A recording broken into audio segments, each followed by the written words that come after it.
Hello everybody, my name is Gemliver or Clara, and today I am going to tell my story about shifting, how I shifted, and how it felt like. It was about 11 months ago, and I decided to shift into a Star Wars universe shifting subliminal. I shifted to the Star Wars universe, and let's just say it was wild for me. And it was intense, I know. If you all shifted, then you probably know, unless you are used to it. And you're wondering, what is shifting? So, shifting is moving your consciousness to another consciousness in another universe, if you believe the multiverse theory. And of course, you can shift to Hogwarts, you can shift to the MCU, you can shift to My Hero Academia, or you can, you use your own imagination to make your own universe. So, there's a lot of them, trust me. There is a Wednesday shifting subliminal I wanted to do, but I was busy doing other things. So, yeah.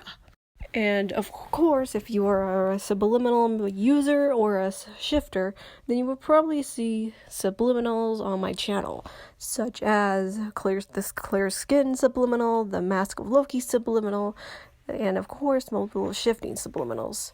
Even the Push subliminal. And I bet you guys are wondering, why would you create a Push subliminal? I have never heard of that movie before. What's it about? And why is Chris Evans there? Was it before the Avengers?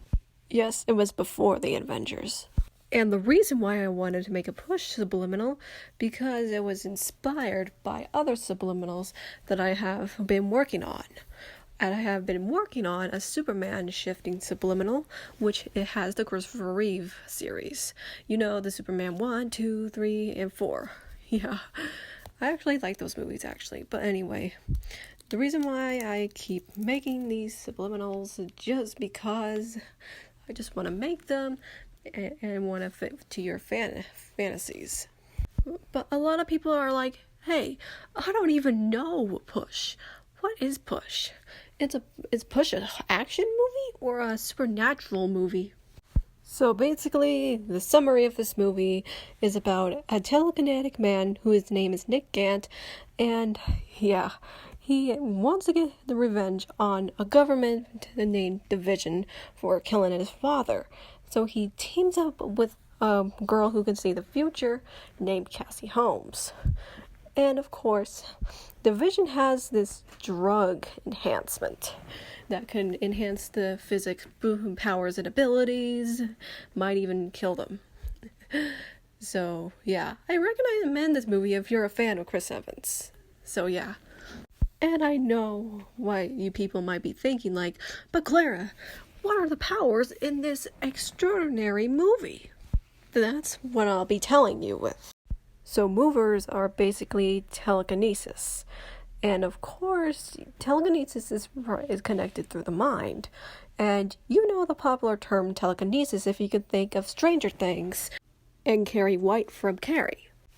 And of course, another power is called a watcher, which can see the future visually. And of course, the characters in this movie has the same power, Pop Girl and Cassie Holmes. And of course, when Cassie uses this power, it seems pretty painful to her. I mean, she's clutching her head like she's having a horrible headache. Yeah. And of course, the popular term, the future predicting, is with Garnet from Steven Universe.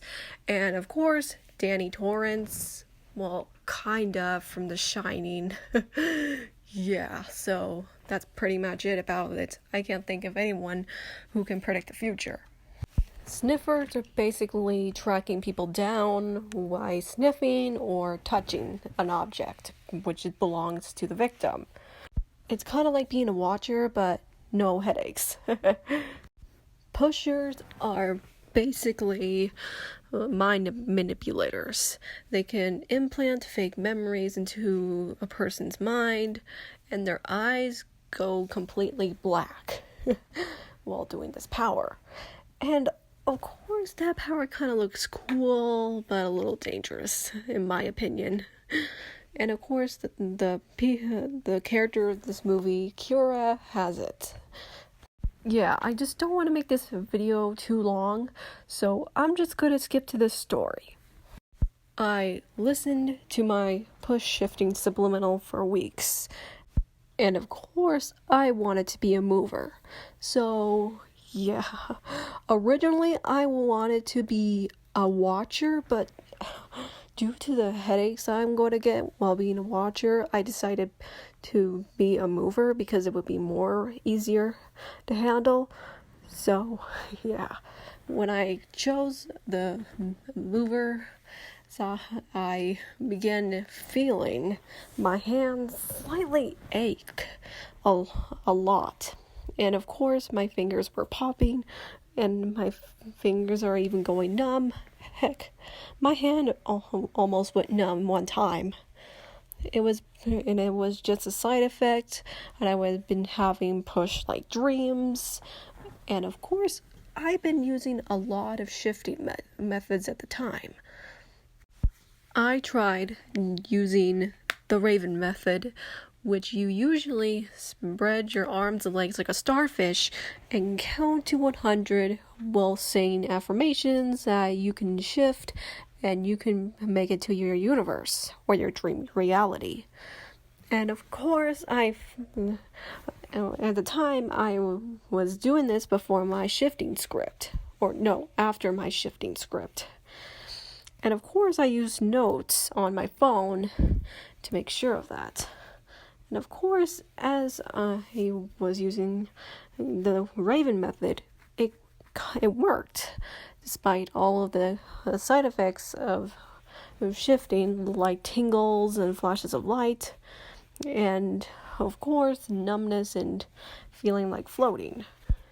Yeah, and after I woke up, it was just shocking for me. I woke up to see a Hong Kong apartment, and of course I was like, is this even real? Can somebody pinch me? And of course I realized it was real. And of course, and then I started to meet Nick, and of course we had a few conversations and how he helped me practice my mover powers. But despite the fact that he kind of sucks at his power sometimes. But somehow after we did a lot of stuff together, like walking around town, having lunch. Yeah, we actually had lunch.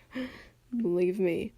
And of course, as we were going back to our apartment, we saw the 2 division sniffs. And I was like, oh, no, hell no, I'm gonna beat your asses up. But I realized this is just like the plot in the movie, so I had to stick with the movie's plot. So I had to wait till Cassie shows up, and I can introduce her to myself. So I began to introduce Cassie to me, and of course, this is what she said. So yeah, I'm here to find the girl. But can I come with you? I promise I won't interrupt your dating. I was completely shocked, and I didn't know what to say, but I decided to come to Cassie in the Chinese restaurant, where you know about that scene. And of course, me and Cassie are trying to build a relationship, and she eventually does. And we become best friends, kind of least, sort of like that, until Cassie gets a vision of the bleeders, so we had to leave. So first we encountered the Pop family, and then we ran away, and then Nick managed to get attacked by the bleeders, and of course he let me and Cassie run away, and I was like, what would happen to him? What am I going to do?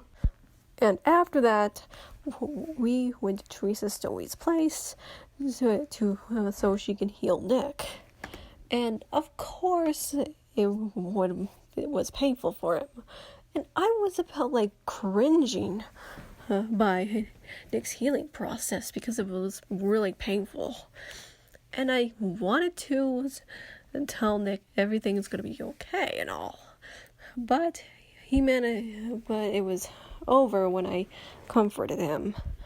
And of course, to make things short, I was in the whole plot of the movie, except for a few changes in the script. Number one, I am a second generation mover. Number two, I added crossbreed physics there, like if a mover had larger powers, yeah, that would be cool. And number three, bleeders can sing siren songs. So there was a lot of changes between the movie and my script. So yeah, that's about it. So basically, we went through the movie and of course I already scripted my original adventures too. But yeah, I needed to keep this a short video, so my storage space doesn't fuck up again. But here's my story there. I hope you enjoy my story. I hope you get motivated for shifting. If you already shifted, congratulations. I hope you have a great time shifting and have a great time in this day. I grant you good luck. I can see you in the next video.